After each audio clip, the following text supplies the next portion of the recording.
তো প্রথমেই দেখো এখানে যে প্রথম যে ম্যাথটা আছে যে বেগুনি রশ্মির তরঙ্গদৈর্ঘ্য দেওয়া আছে 4100 অ্যাংস্ট্রম বা 410 ন্যানোমিটার হলে এর ফ্রিকোয়েন্সি ও তরঙ্গ সংখ্যা কত হবে? ফ্রিকোয়েন্সি মানে কি কম্পাঙ্ক, আর তরঙ্গ সংখ্যা মানে কি তরঙ্গ দৈর্ঘ্যের বিপরীত যেটা, তরঙ্গ দৈর্ঘ্যের যে বিপরীত রাশি সেটাকে সাধারণত আমরা বলি তরঙ্গ সংখ্যা। আচ্ছা, যাই হোক,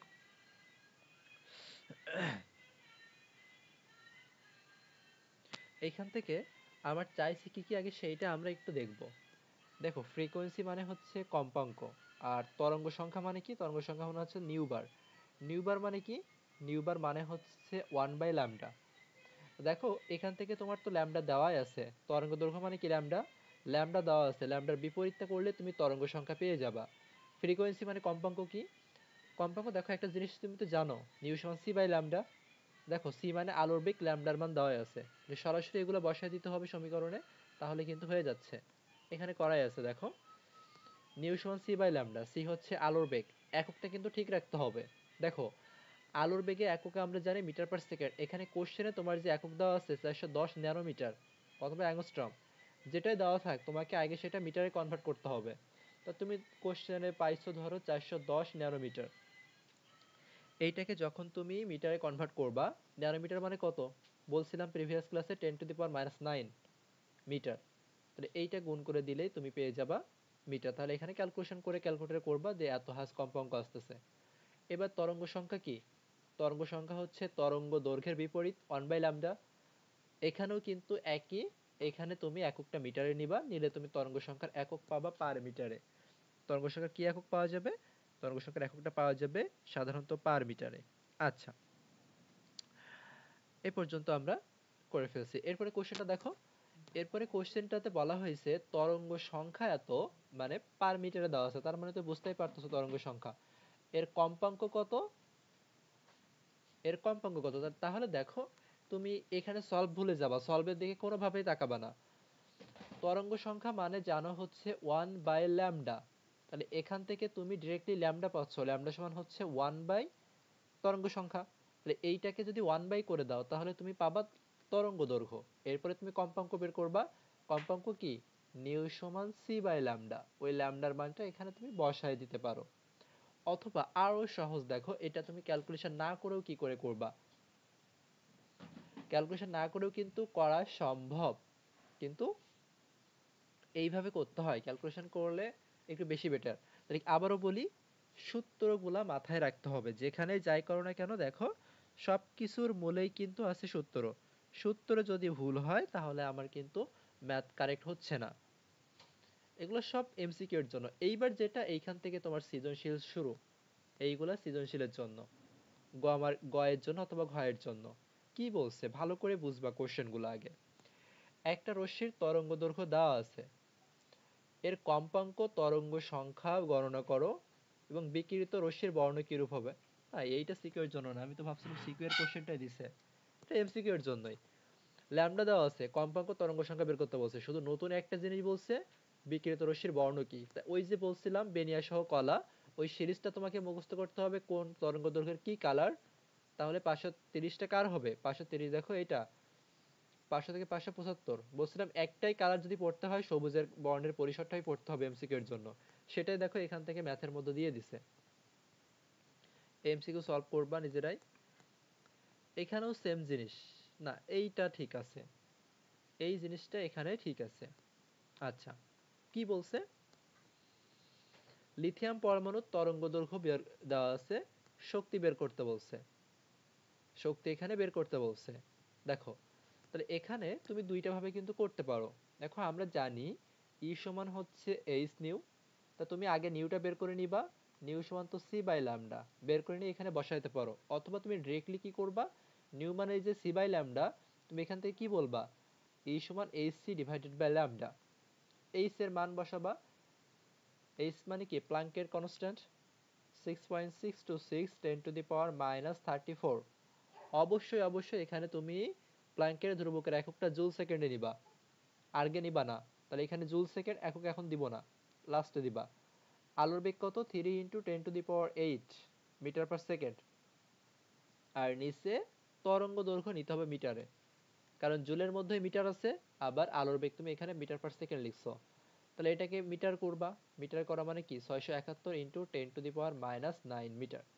এইখানে যে মানটা আসবে এইটাই হচ্ছে তোমার অ্যান্সার, এই লাস্টে যে মানটাই আসবে। এটা জুল এককে আসছে, এটা কি জুল এককে আসছে। এইখানে কোশ্চেনটাতে তোমাকে অ্যাড করে দিবে, এই কোশ্চেনটাতে অ্যাড করে দেওয়া যায়, এখানে আছে কি না, এখানে যদি তোমাকে বলে 1 মোল ফোটনের শক্তি কত হবে, শুধু যদি এই কথাটা অ্যাড করে দেয়, এই কোশ্চেনটাতে যদি 1 মোল অ্যাড করে দেয়, তাহলে কিছুই না, অ্যাভোগাড্রো সংখ্যাটা শুধু গুণ করে দিবা। এরকম কোশ্চেন কিন্তু আগেই করাইছিলাম, ওই mvr সমান nh/2π রিলেটেড যখন ম্যাথ করাইছিলাম সেইখানে ছিল। তাহলে 1 মোল ফোটনের শক্তি, এটা এবার পরীক্ষায় আসছিল অ্যাডমিশন টেস্টে। তাহলে 1 মোল ফোটনের শক্তি বললে কিছুই না, এই যে আসতেছে এটার সাথে অ্যাভোগাড্রো নাম্বারটা গুণ করে দিবা। কারণ অ্যাভোগাড্রো নাম্বার কেন গুণ করব, কারণ 1 মোলের মধ্যে অ্যাভোগাড্রো সংখ্যক পরমাণু উপস্থিত থাকে। আচ্ছা, এইবার হচ্ছে দেখো এইটা এইরকম ভাবে সৃজনশীল আসবে, প্রসেস সব সেম, শুধু উদ্দীপক আলাদা। প্রসেস সেম, উদ্দীপক আলাদা। এইটা আমরা বিভিন্ন ভাবে করব, দুইটা রুলস দিয়ে করব। আমরা এটা দুইটা রুলস দিয়ে করব, যে রুলস তোমার পছন্দ হয় সেই রুলস দিয়ে করবা। যে সহজ একটা রুলস আছে সেই রুলস দিয়ে সাধারণত আমরা করে থাকি বা করব, সর্বদা ওই রুলস ফলো করবা। আচ্ছা দেখো, এইখানে কোশ্চেনটা একটু আগে পড়ো। হাইড্রোজেন পরমাণুর ইলেকট্রন 3 নম্বর বোর কক্ষপথ থেকে 1 নম্বর বোর কক্ষপথে লাফিয়ে পড়লে বিকীর্ণ ফোটনের শক্তির তরঙ্গদৈর্ঘ্য সেন্টিমিটারে কত হবে এবং অ্যাংস্ট্রম এককে কত হবে। সেন্টিমিটারে কত হবে এবং অ্যাংস্ট্রম এককে কত হবে। আচ্ছা, এই জিনিসটা পড়ার আগে দেখো, আমরা মনে আছে কিনা জানি না, রিডবার্গ ইকুয়েশন পড়ছিলাম, কিন্তু রিডবার্গের ধ্রুবক পড়ছিলাম। আমি একটু দেখাই আসি রিডবার্গের ধ্রুবকটা। এইটা কি 1/λ, এটা সমান আর এইচ 1/n1 এর স্কয়ার 1/n2 এর স্কয়ার, এটাই কি রিডবার্গের ইকুয়েশন। এটা আমরা আগেও পড়ছি। তাহলে ওই সূত্রটা দিয়ে আমরা মূলত, এই হচ্ছে মূলত রিডবার্গের মেইন ইকুয়েশন। এই যে এটা আমরা পড়বো, তার আগে ম্যাথ দেখে আসি। তাহলে ওই রিডবার্গের ইকুয়েশন দিয়ে তুমি বর্ণালীর ম্যাক্সিমাম ম্যাথ করবা। মানে যদি তোমাকে দুইটা জিনিস বের করতে বলে, যাই বের করতে বলুক, তরঙ্গ দৈর্ঘ্য বের করতে বলুক, শক্তি বের করতে বলুক, কম্পাঙ্ক বের করতে বলুক, তরঙ্গ সংখ্যা বের করতে বলুক, যাই বের করতে বলুক, সব ম্যাথ রিডবার্গ ইকুয়েশন দিয়ে করবা। তাহলে ম্যাথও ছোট হবে, ভুল হওয়ার সম্ভাবনাও কমবে।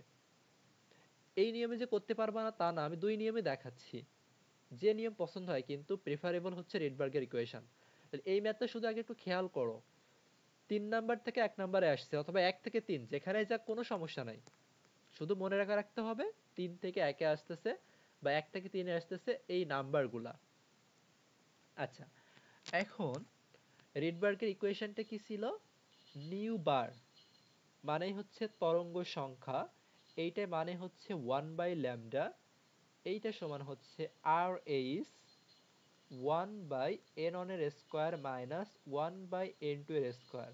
একটু মনে থাকার কথা, আমরা যখন বোর পরমাণু মডেল পড়ছিলাম সেখানে বলছিলাম রিডবার্গের দুইটা মান, একটা নির্ণীত মান আর একটা পরীক্ষালব্ধ মান। ওইখানেই বলছিলাম যে একটা আমরা ম্যাথে ইউজ করব, একটা ম্যাথে ইউজ করব না। 10 96 78 এইটা আমরা ম্যাথে ইউজ করব বলছিলাম, আর এস এর মান যেটা 10 96 78 ওইটা আমরা ম্যাথমেটিক্যাল টার্মে ইউজ করব। আচ্ছা, এখন কথা হচ্ছে আর এস এর মান আমি জানি অলরেডি, জানি। আমার দরকার n1 আর n2 এর মানটা, n1 এবং n2 এর মানটা দরকার। যাই থাকুক, সর্বদা এইখানে মনে রাখবা এই দুইটার মধ্যে একটা 3 আর একটা 1, ছোট মানটা হবে 1, বড় মান যেটা থাকবে সেটা হবে 2। যাই হোক, n1 এর মান সেটা তোমার 3 থেকে 1-এ যাক বা 1 থেকে 3-এ যাক, সবসময় এই কথাটাই মনে রাখবা, ছোট মান যেটা সেটা তুমি 1 দিবা, n1 দিবা, আর বড় যেটা দেওয়া থাকবে সেটা দিবা তুমি হচ্ছে n2 এর মান। তার মানে যদি তোমাকে এখানে বলতো 5 থেকে 2 আসতেছে, তখন তুমি বলতে এই ক্ষেত্রে n1 সমান 2, n2 সমান তুমি তখন বলতে 5। আর কি কাজ আছে? আর কাজ হচ্ছে তোমাকে এখানে বসায় দিতে হবে, এখানে তোমাকে মান বসাইতে হবে। এখন মান বসানোর ক্ষেত্রে একটু কথা আছে। তুমি যদি এখানে 10 এই RS এর মান 10 96 78 দাও, এই RS এর মানের এককটা কি? যখন আমরা 10 96 78 দিছিলাম তখন এটার একক ছিল কিন্তু পার সেন্টিমিটার। ডাটা লিখতে হবে, অবশ্যই ম্যাথে ডাটা লিখতে হবে। 10 96 78 পার সেন্টিমিটার, যদি সেন্টিমিটার এককে নাও, মিটার এককে নিলে তখন আলাদা। এবার 1 বাই n1 এর মান কত? 1। n2 এর মান কত? n2 এর মান 3, n2 এর মান 3, তাহলে 3 এর স্কয়ার। তাহলে এখানে 10 96 78, এখান থেকে তোমার কত লসাগু? 9 লসাগু হবে, 9 বিয়োগ 8 এই 1, 10 96 78 ইন্টু 8/9 পার সেন্টিমিটার, পার সেন্টিমিটার। তাহলে এখান থেকে এটা ক্যালকুলেশন করে নিতে হবে কত আসে। আমি এখান থেকে একটু দেখে নিই। এইটা আসবে 10 25.8, 10 25.8 ইন্টু 10⁻⁻8 সেন্টিমিটার, একই মান আসবে। এইটা পার সেন্টিমিটার। এটা আমরা কি পাইলাম বলো তো? দেখো, নিউ বার না বা 1/λ, এটা মানে কি? তরঙ্গ সংখ্যা। তাই যদি তোমাকে তরঙ্গ সংখ্যা বের করতে বলতো তাহলে কিন্তু এইটাই হইতো। তাহলে আমরা এখানে সবগুলাই করব। তরঙ্গ সংখ্যা সমান কত? তরঙ্গ সংখ্যা সমান 10 25.8 ইন্টু 10⁻⁻8 পার সেন্টিমিটার। এখান থেকে তোমাকে ন্যানোমিটার যাইতে বলতে পারে, মিটার যাইতে বলতে পারে, অ্যাংস্ট্রম যাইতে বলতে পারে, সবগুলো এককের কনভার্সন কিন্তু শেখাইছিলাম। এবার এখান থেকে তোমাকে বলবে তরঙ্গ দৈর্ঘ্য বের করো। তরঙ্গ দৈর্ঘ্য কি হবে? তরঙ্গ দৈর্ঘ্য সমান কি 1/নিউ বার না? একটু আগে আমরা দেখছি নিউ বার সমান 1/λ, তাই ল্যামডা সমান কি আসে? 1/নিউ বার বা 1/তরঙ্গ সংখ্যা। তাহলে 1/10^-25 ইন্টু 10⁻⁻8। এইখানে যে মানটা পাবা ওইটাই হবে তোমার তরঙ্গ দৈর্ঘ্য। এককটা কিসে আসবে? সেন্টিমিটার এককে আসবে। মানটা আসবে কি এককে? সেন্টিমিটার এককে। তোমাকে কোশ্চেনে দেখতে হবে অ্যাংস্ট্রম এককে এবং সেন্টিমিটার দুইটা এককে বের করতে বলছে। তাহলে এখান থেকে তুমি অ্যাংস্ট্রম এককে বের করে নিবা, যে 1 সেন্টিমিটার সমান 10⁻⁸ মিটার, ও অ্যাংস্ট্রম মিটার বলতেছি। এইখান থেকে আবার আরেকটা বলতে পারে শক্তির পার্থক্য কত হবে, বিকীর্ণ বা শক্তি। আচ্ছা, এইখানটাতে দেখো 3 থেকে 1 আসতেছে, মানে উচ্চ কক্ষপথ থেকে নিম্ন কক্ষপথে আসতেছে। ধনী থেকে সে গরিব হতে চাচ্ছে, তাই টাকা বিলায় দিতে হবে, শক্তি বিকিরণ করতে হবে। তাহলে বিকীর্ণ শক্তির পরিমাণ কত হবে? এখানে কোশ্চেন তোমাকে আরো দিতে পারে যে বিকীর্ণ শক্তির পরিমাণ কত হবে। আর যদি বলে 1 থেকে 3 এ যাচ্ছে, তাহলে তখন বলতে হবে শোষিত শক্তির পরিমাণ কত হবে। তাহলে বিকীর্ণ শক্তির পরিমাণ কি লিখবা? E সমান hc/λ। h এর মানটা বসাবা 10⁻⁻34, c এর মানটা বসাবা 3 ইন্টু 10⁸, আর এই যে বক্সের মতো যে মানটা পাইছো ওইটা বসাবা। এখন কথা হচ্ছে এই সেন্টিমিটারটাকে এখানে কিন্তু মিটার এককে নিতে হবে, ল্যামডাটা অবশ্যই তুমি মিটার এককে নিবা, কারণ আলোর বেগ তুমি মিটারে নিচ্ছ, মিটার পার সেকেন্ডে নিচ্ছ, আর এখান থেকে প্লাঙ্কের ধ্রুবক জুল সেকেন্ডে নিচ্ছ। আবারও বলতেছি, শক্তিতে সর্বদা এইচটা জুল সেকেন্ডে বসাবা, আলোর বেগ মিটার পার সেকেন্ডে নিবা, ল্যামডা সর্বদা মিটারে নিবা। এইটা একদম ঠোঁটস্থ করে ফেলো,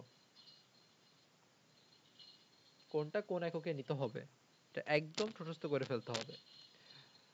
আচ্ছা, এইখান থেকে আরো একটু কোশ্চেন অ্যাড করে দিবে যে এই এক শক্তি স্তর থেকে অন্য শক্তি স্তরে লাফিয়ে গেলে যে বর্ণালী সৃষ্টি হচ্ছে এটা দৃশ্যমান হবে কিনা, তখনই তোমার তরঙ্গ দৈর্ঘ্য রেঞ্জ থেকে বুঝতে হবে।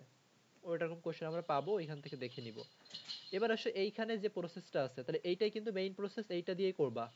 আবারও বলতেছি, এইটা দিয়ে সকল সিকিউ, এই টাইপের সিকিউ আসলে এটা দিয়ে করবা, এইভাবেই করবা। তুমি চাইলে এইভাবে করতে পারো।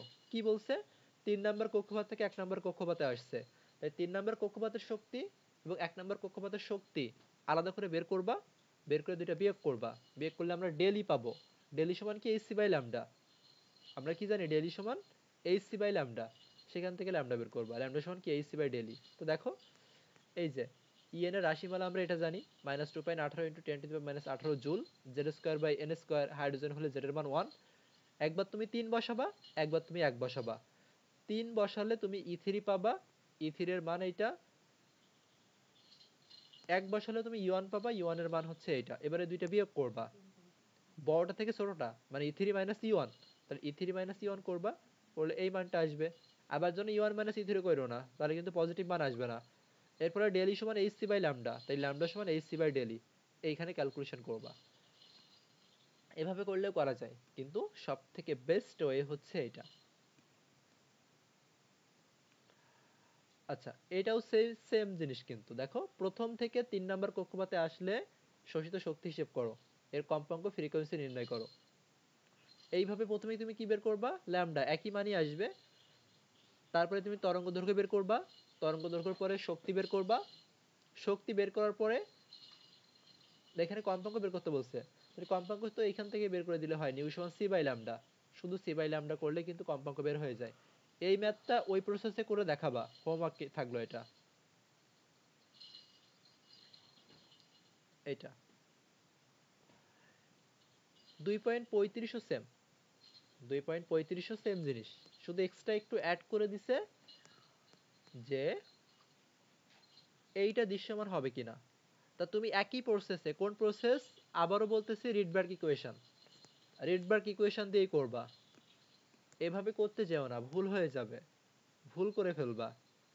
যদি করো, যদি ভুল না হয় তাহলে তো খুবই ভালো। রিডবার্গ ইকুয়েশন দিয়ে সব সময় করবা। আচ্ছা, এখান থেকে সেম ভাবে কি করবা, সেম ভাবে তুমি ল্যামডা বের করবা। তো ল্যামডা পর্যন্ত তো আমার সব একই থাকবে, ল্যামডা আসছে দেখো 102.58। তাহলে ওই যে আমরা রেঞ্জ পড়ছিলাম, 0.0005 থেকে কম হলে মহাজাগতীয় তরঙ্গ রশ্মি, 0.005 থেকে 0.1 ন্যানোমিটার গামা রশ্মি ছিল, 10 থেকে এই 0.10 ন্যানোমিটার থেকে 10 পর্যন্ত ছিল কি রঞ্জন রশ্মি, আর 10 থেকে 380 পর্যন্ত ছিল অতি বেগুনি রশ্মি।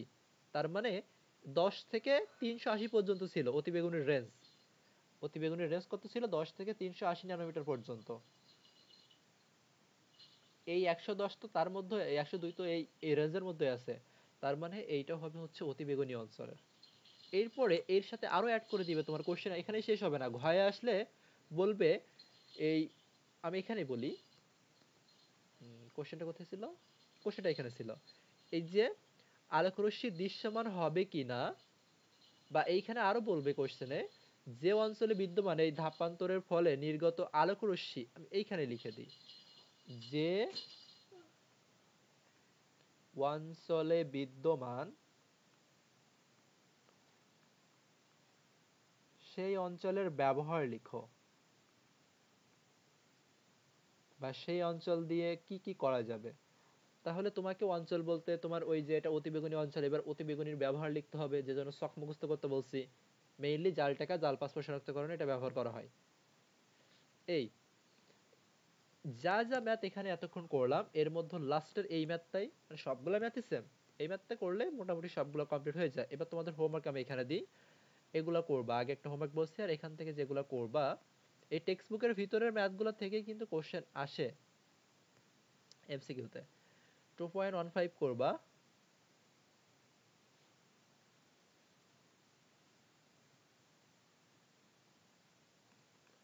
2.15 করবা,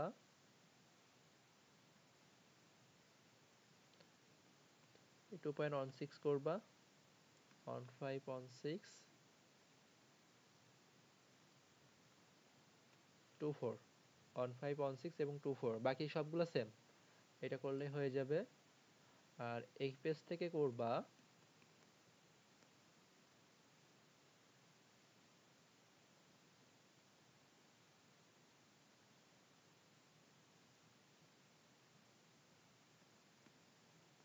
এটা, এখানে ম্যাক্সিমামই এমসিকিউ এর জন্য। সবকিছু সলভ হয়ে যাবে 2.27টা করলে। এই 2 পয়েন্ট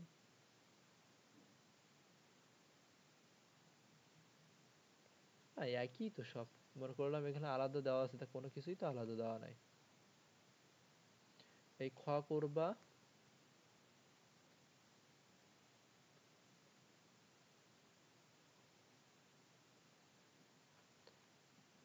ছ করবা, এগুলা এগুলা করে ফেলবা। আচ্ছা, 1 মিনিট, আমি এখানে কি কি টপিক আছে একটু 1 মিনিট দেখে নিই।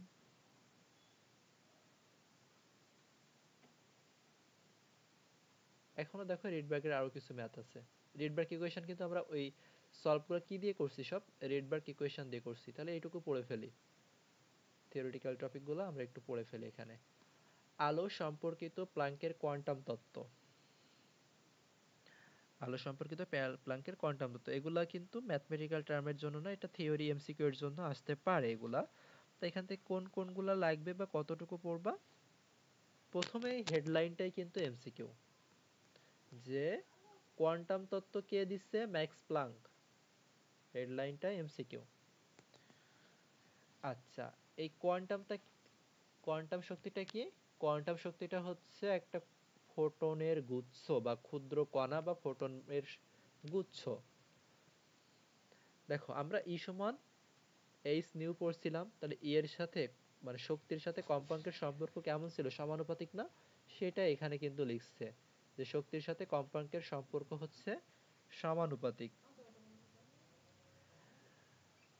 এটা হচ্ছে ফোটনের শক্তি। নিউটা কি, এগুলো আমরা সব অলরেডি পড়ে ফেলছি। জুল টুলগুলা একটা কিছুই আমাদের বাদ নাই, সবগুলো আমরা পড়ছি। আচ্ছা, জুলের আরেকটা একক আছে কিন্তু দেখো, জুল মানে কি, কাজ মানে হচ্ছে বল ইনটু সরণ, কাজ মানে হচ্ছে বল ইনটু সরণ। এফ এর একক কি, নিউটন, আর সরণের একক কি, মিটার। তাহলে এক প্রকার বলা যায় কাজের এককও নিউটন মিটার। আমরা কাজ ক্ষমতা শক্তিতে এগুলো পড়বো। এই ই সমান এইচ নিউ যেহেতু বিজ্ঞানী প্লাঙ্ক দিছে, এজন্য এটাকে আমরা বলবো প্লাঙ্ক কনস্ট্যান্ট। আচ্ছা, এরপরে এই জায়গাটাতে দেখো, শুধুমাত্র প্লাঙ্কের কনস্ট্যান্ট হবে পূর্ণ সংখ্যার গুণিতক, ডেলেন এটা সর্বদা হবে পূর্ণ সংখ্যার গুণিতক, অন্য কিছু হওয়া যাবে না, ভগ্নাংশ হওয়া যাবে না, মানে এখানে দেওয়া আছে।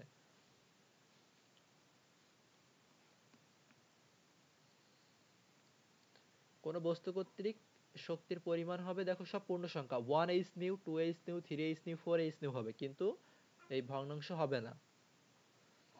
একটা ফোটনের শক্তিকে কি বলবা, এক কোয়ান্টাম। এগুলো কিন্তু এমসিকিউ এর জন্য, ভিতরে না পড়া থাকলে এগুলো অ্যান্সার করা কোনোভাবেই পসিবল না, এই জন্য আমি বইয়ের লাইন বাই লাইন ধরে ধরে পড়াই।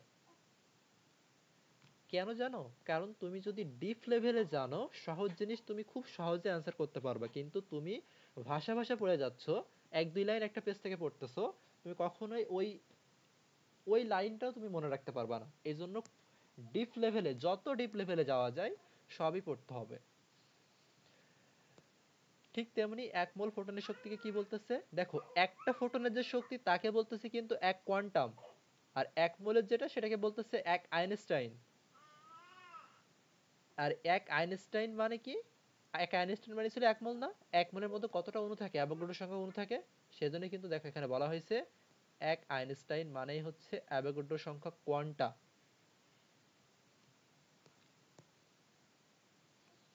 এখানে দেখো ম্যাথ আছে, ম্যাথটা দেখতে হবে, এমসিকিউ এর জন্য এটা খুব ইম্পর্টেন্ট। এই যে দুইটা ম্যাথ আছে, দুইটাই বইয়ের ভিতরের একটা ম্যাথ বাদ দেওয়া যাবে না, বিশেষ করে গুণগত রসায়নে।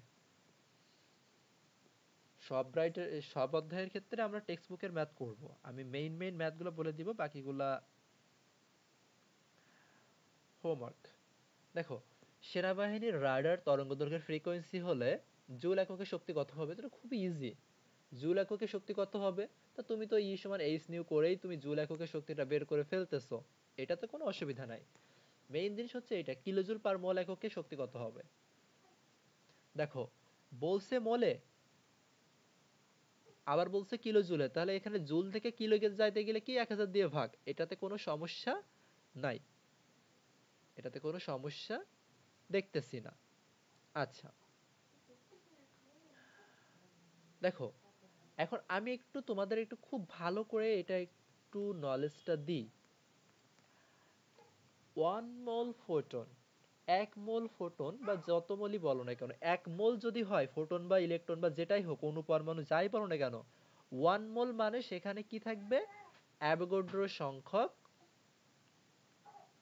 6 × 10⁻20 ফোটন থাকবে, মানে এক মোলে এতটা ফোটন থাকবে। এভাবে লেখা ভালো, এক মোলে এতটা ফোটন থাকে, এক মোলে থাকে এতটা ফোটন। আচ্ছা, আর একটু আগে আমরা বের করছি একটা ফোটনে, ওয়ান ফোটন, এক ফোটনের শক্তি কত, এইটা 2.2 × 10⁻25, 2.2 × 10⁻⁻25, এত কি জুল। এবার আমার শক্তিটা বের করতে বলছিল কিলো জুল পার মোল এককে, কিলো জুল পার মোল এককে।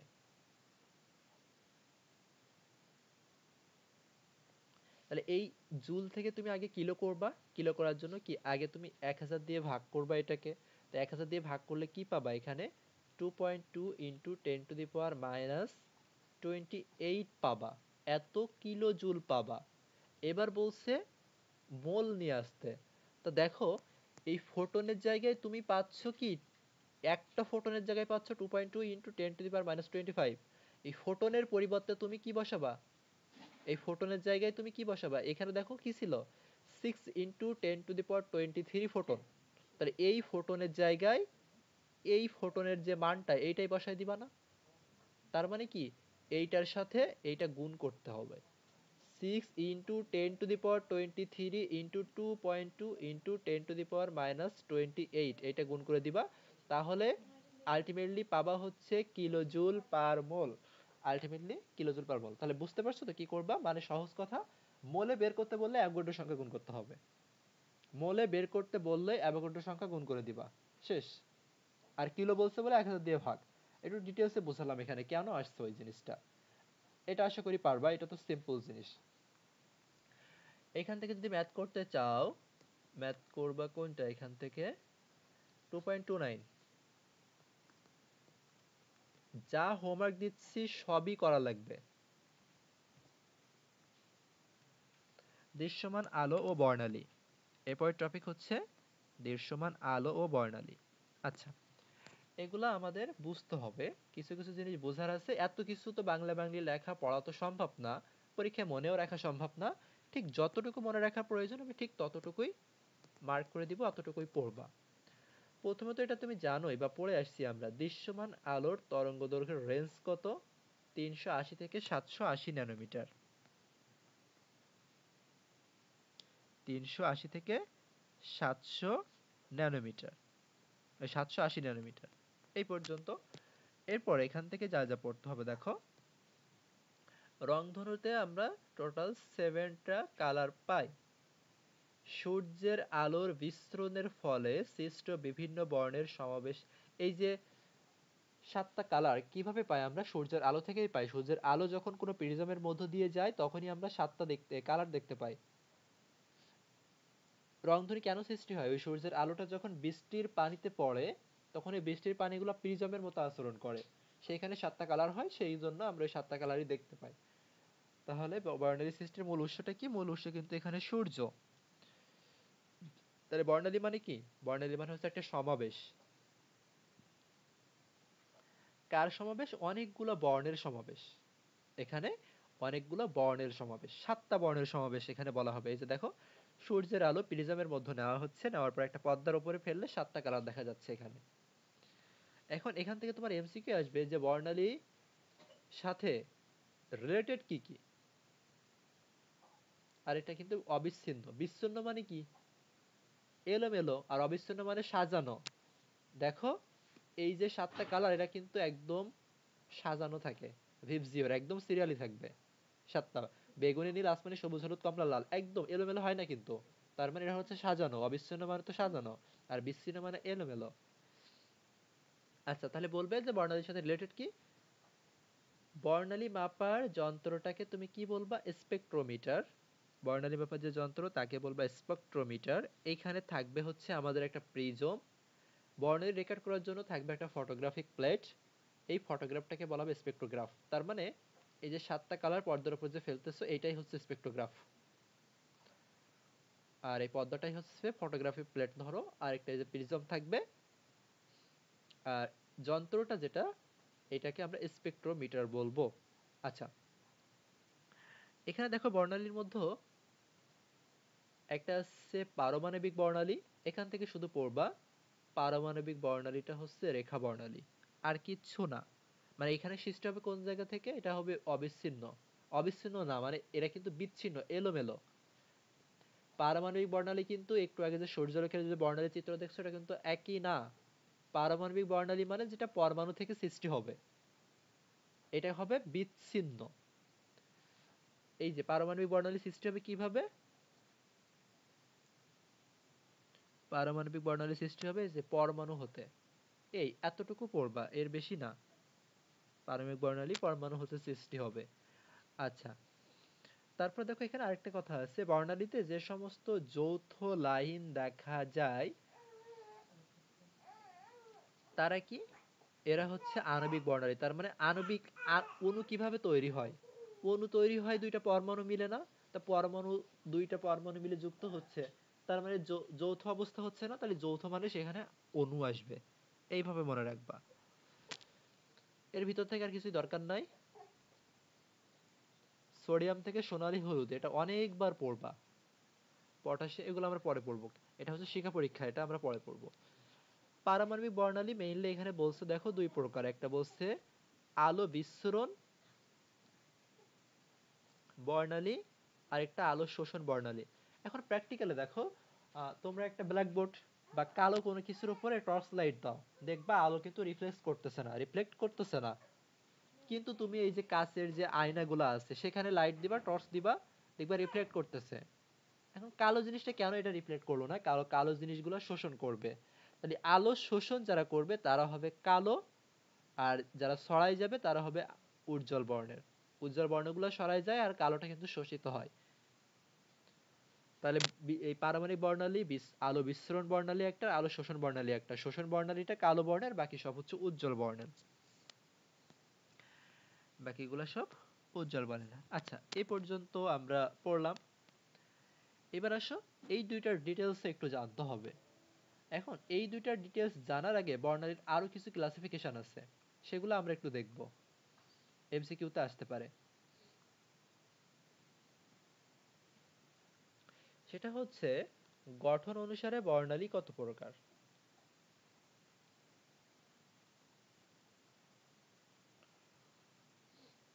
গঠন অনুসারে বর্ণালী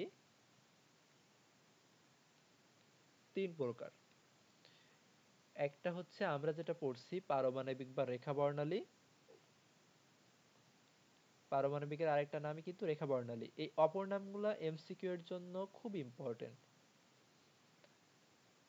পারমাণবিক বা রেখা বর্ণালী। আরেকটা কি পড়ছি, আণবিক। একটা অণু কিভাবে তৈরি হয়, পরমাণু মিলে। তাহলে এটাকে আমরা বলবো আণবিক বা গুচ্ছ বর্ণালী। আণবিক বা গুচ্ছ বর্ণালী। আরেকটা হচ্ছে নিরবিচ্ছিন্ন বর্ণালী। নিরবিচ্ছিন্ন বর্ণালী। এই যে গুচ্ছ বর্ণালী, এই গুচ্ছ বর্ণালী আবার বেশ কয়েক ধরনের আছে, টোটাল 5 ধরনের বলা যায়।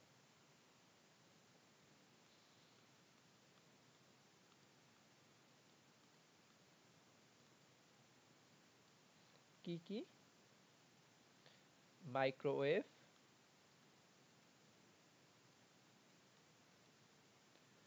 ইনফ্রারেড, অবলোহিত, এনএমআর নিউক্লিয়ার ম্যাগনেটিক রেজোন্যান্স বর্ণালী বা এনএমআর বর্ণালী। এখানে বর্ণালী অ্যাড করতে হবে, না হলে উল্টাই যাবে এটা। তারপরে আছে আল্ট্রাভায়োলেট বা অতিবেগুনি। আর একটা আছে হচ্ছে ভিজিবল বা দৃশ্যমান। এই কয়টা হচ্ছে গুচ্ছ বর্ণালী। বলবে নিচের কোনটি গুচ্ছ বর্ণালীর প্রকারভেদ নয়, তাহলে এটার মধ্যে কি নাই, গামা নাই, রেডিও ওয়েভ নাই। গামা নাই, রেডিও ওয়েভ নাই, এক্স-রে নাই। এইগুলা কিন্তু অপশনে তুলে দিবে। আচ্ছা, এবার আসো আলো বিস্তারণ ছিল আর আলো শোষণ বর্ণালী ছিল, সেগুলা নিয়ে একটু কথা বলি যদি আমরা। আলো বিস্মরণ বর্ণালী, এখান থেকে তুমি কি পড়বা? আলো বিস্মরণ বর্ণালীর মধ্যে তুমি পড়বা হচ্ছে তড়িৎচুম্বকীয় প্রভাবে সৃষ্টি হবে এই আলো বিস্তীর্ণ বর্ণালী। এটা হচ্ছে দুইটা ভাবে, একটা দেখো নিম্ন চাপে হাইড্রোজেন বর্ণালী, এতটুকু পড়বা।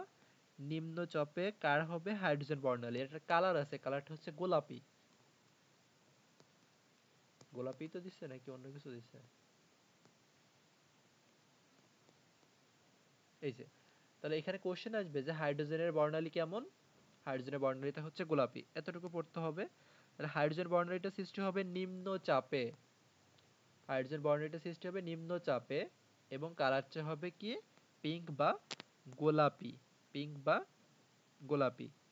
আচ্ছা, এরপরে এখান থেকে এই তরঙ্গদৈর্ঘ্য এগুলা মুখস্থ করার দরকার নাই। 2 নম্বরে কি বলছে এখানে? উচ্চ তাপমাত্রায় কোনো পরমাণুকে উত্তপ্ত করলে সোডিয়াম ক্লোরাইডের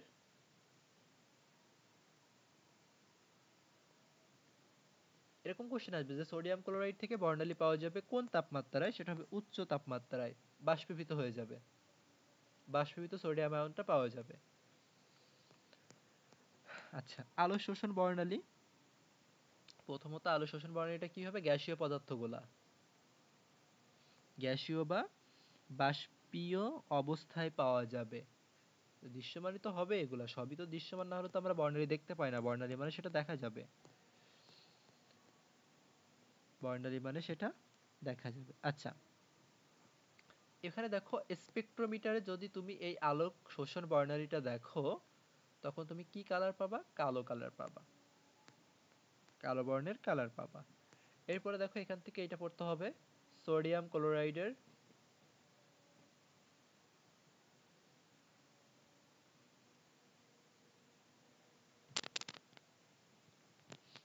স্পেকট্রোমিটারে যদি বিশ্লেষণ করা হয় তাহলে দুইটা কালার পাওয়া যায়।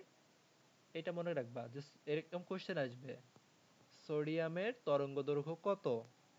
590 ন্যানোমিটার, একদম মুখস্থ রাখতে হবে। 89.6 মানে কিন্তু 90 এর কাছাকাছি। এবং কোন বর্ণ পাওয়া যাবে? হলুদ বর্ণ পাওয়া যাবে। দুইটা পাওয়া যায়, এই জন্য দুইটা তরঙ্গদৈর্ঘ্য। তাহলে মনে রাখবা সোডিয়ামের তরঙ্গদৈর্ঘ্য 590, এটা কিন্তু হলুদের তরঙ্গদৈর্ঘ্য রেঞ্জের মধ্যে আছে। এবং কালারটা কি? হলুদ, মেইনলি বলা হয় সোনালী হলুদ, কিন্তু হলুদটাই মনে রাখবা।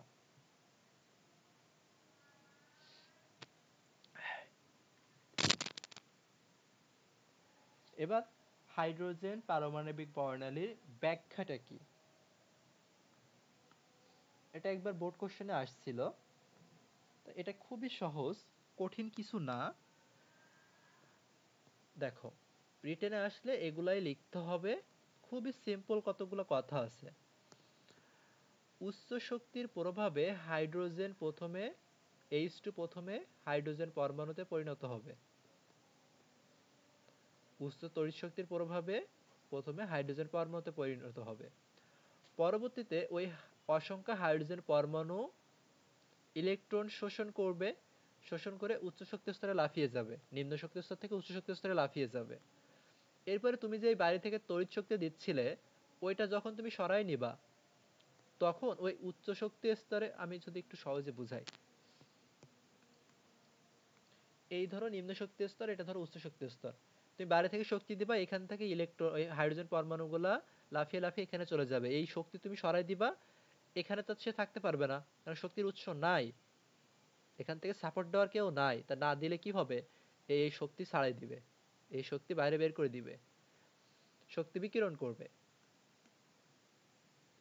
এখানে সেই কথাটাই বলছে যে শক্তির উৎস তুমি যেটা দিছিলে ওটা যখন সরিয়ে নিবা, ইলেকট্রনগুলা শক্তি বিকিরণ করবে, ফলে ইলেকট্রনগুলা আবার সে নিচে ফিরে আসবে। আর ধনীদের সাথে থাকতে গেলে তো টাকা পয়সা থাকা লাগবে, না থাকলে সে তো আবার আগের লেভেলেই ফিরে আসবে।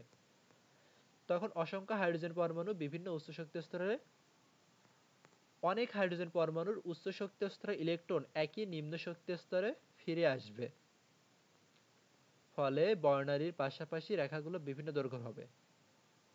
মানে অনেকগুলো আসবে, তো সবাই তো একরকম ভাবে আসতেও পারে না, অন্য বিভিন্ন বিভিন্ন হাইড্রোজেন পরমাণু বিভিন্ন ভাবে আসবে, তার বিভিন্ন তরঙ্গ দৈর্ঘ্য সৃষ্টি করবে। ওই বিভিন্ন তরঙ্গদৈর্ঘ্যগুলা বিভিন্ন বিজ্ঞানী বিভিন্ন সময় দেখে বিভিন্ন রকম নাম দিছে। যেমন ওই উদ্দীপিত ইলেকট্রনটা যদি প্রথম কক্ষপথে ফিরে আসে তাহলে সেটাকে বলা হয়েছে, বিজ্ঞানী লাইম্যান বলছে লাইম্যান সিরিজ। যদি দ্বিতীয়তে আসে তাহলে সেটাকে বলা হয়েছে বামার সিরিজ, তৃতীয়তে আসলে প্যাশন সিরিজ, চতুর্থতে আসলে ব্র্যাকেট, পঞ্চমে আসলে ফুন সিরিজ, ষষ্ঠে আসলে হামফ্রিজ। এই রিটেনে আসলে এই পর্যন্ত লিখতে হবে, এরপরে চিত্র দিতে হবে।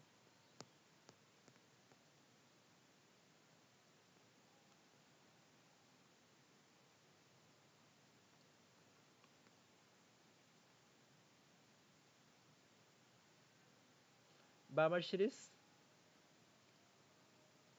এটা কোন অঞ্চলে পাওয়া যাবে? দৃশ্যমান অঞ্চলে।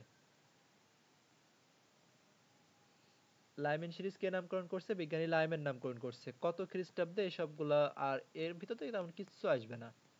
প্যাশন সিরিজ, লাইম্যান সিরিজ কে কি আবিষ্কার করছে চাইলে পড়তে পারো, এসব থেকে কোনো কোশ্চেন আসবে না। আসবে না মানে আসবে না। পড়ে সময় নষ্ট করতে চাইলে করতে পারো। আচ্ছা, এখন ঢাকা ইউনিভার্সিটির সব থেকে একটা ইম্পর্টেন্ট টপিক হচ্ছে এই বর্ণালী রিডবার্ড ধ্রুবক থেকে এমসিকিউ অ্যান্সার করা, এবং এখান থেকে সিকিউ আসে। এবং সৃজনশীলে তো কিভাবে আনসার করবা সেটা তো দেখালাম। একবার কোশ্চেন আসছিল এই চিত্রটা ডিউ রিটেনে, যে হাইড্রোজেন বর্ণালী কিভাবে সৃষ্টি হয় দেখাতে হবে। কিন্তু এত ডিটেল চিত্র না লিখে ছোটখাটো একটা চিত্র, ওই যে বোর পরমাণু মডেলের ওখানে যেটা আছে না, সীমাবদ্ধতা 3 নাম্বার, সীমাবদ্ধতা বলতেছি 3 নাম্বার যে তত্ত্বটা ছিল ওইখান থেকে লিখলেই, ওই চিত্রটা দিলেই হয়ে যায়।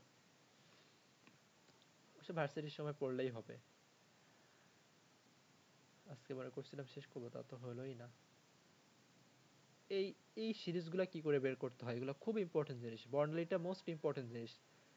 এখান থেকে এই যে ম্যাথগুলো আছে এগুলো সব পারবা, করে ফেলবা।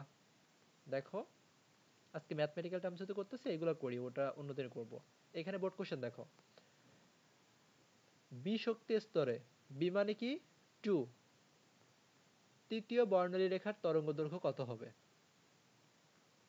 তাই এইগুলা বুঝতে গেলে এরকম যদি লাইন কথা থাকে, তৃতীয় বর্ণালী লেখা মানে তো 3 নাম্বার লাইন, এরকম লাইন কথা থাকলে কিভাবে ল্যামডা বের করতে হয় এগুলা আলাদা করে শিখবো আমরা। নেক্সট ক্লাসে এটা আমরা শিখে ফেলবো। কোনটা দৃশ্যমান অঞ্চল এটা বের করতে পারবা, বের করে ফেলবা। কি এটা দেখো তো, 5 থেকে এটা 2 তে আসতেছে, তার মানে n1 এর মান হবে 2, n2 এর মান হবে 5। সিরিজ 2 এর ক্ষেত্রে, সিরিজ 1 এর ক্ষেত্রে n2 এর মান হবে 5, n1 এর মান হবে 1। তাহলে এটা বের করে দেখবা কোনটা দৃশ্যমান হচ্ছে। 380 থেকে 780 এর মধ্যে হলেই সেটা দৃশ্যমান হবে। যতগুলা ম্যাথ আছে এখানে সবগুলা ম্যাথ পারবা। দেখো উদ্দীপকের ভি সিরিজের, মানে সিরিজ 2 এর একটা রেখার তরঙ্গ দৈর্ঘ্য 486 ন্যানোমিটার দেওয়া আছে। ইলেকট্রনটা কোন শক্তি স্তর থেকে আসছে? তাহলে বি সিরিজ মানে কোন শক্তি স্তর থেকে আসছে, তার মানে উচ্চতা শক্তি স্তর থেকে আসছে। তাহলে n1 এর মান 2, n2 এর মানটা তোমাকে বের করতে বলছে। ল্যামডা এবার দেওয়া আছে, তোমাকে এবার n2 বের করতে বলছে। এটা বোর্ড কোশ্চেন।